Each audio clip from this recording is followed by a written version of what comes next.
David Coburn. Thank you, Mr. Chairman.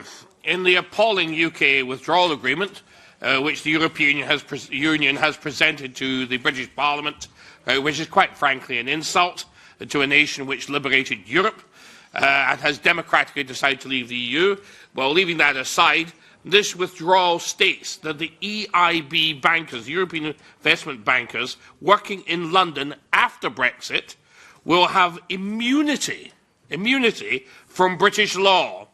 How can this prevent money laundering?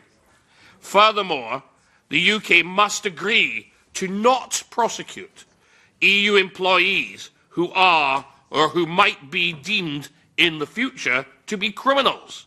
That's Article 101. How, in the name of God, can that help with money laundering? Furthermore, the UK must promise never to tax former EU officials based in the UK on their EU pensions, or tax any current ones on their salaries. The EU and its employees are immune to UK tax laws. That's Article 104. I'm sure Mr. Mandelson and Mr. Kinnock will be delighted with that. But how, in the name of God, can you say that this helps with anti-money laundering?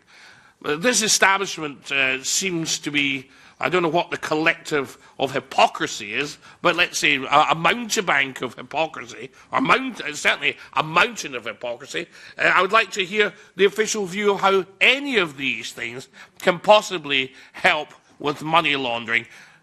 It defies logic as far as I'm concerned.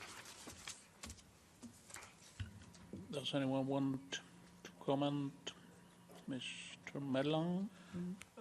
Frankly, I am not entitled to comment on the withdrawal agreement which has been agreed upon. We don't have to comment on that. All you have to do is to say, do you think such articles which do exist in this agreement, are they something that you would consider a good idea to prevent money laundering? I think the withdrawal agreement goes far beyond the discussion that we are supposed to have today here, and I am not entitled to comment on these matters.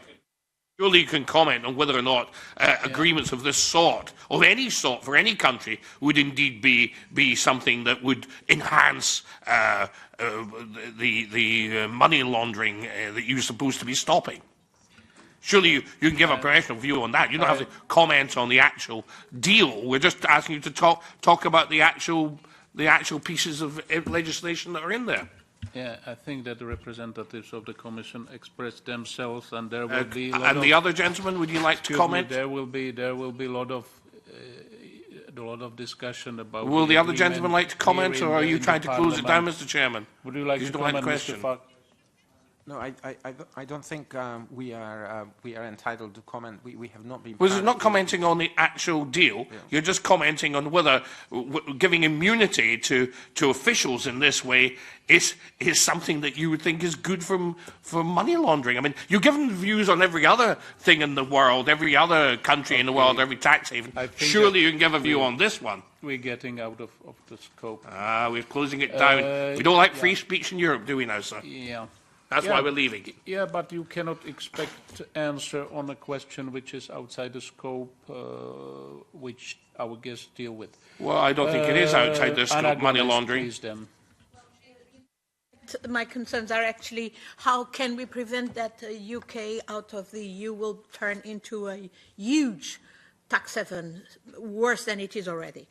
But my question to the representatives of the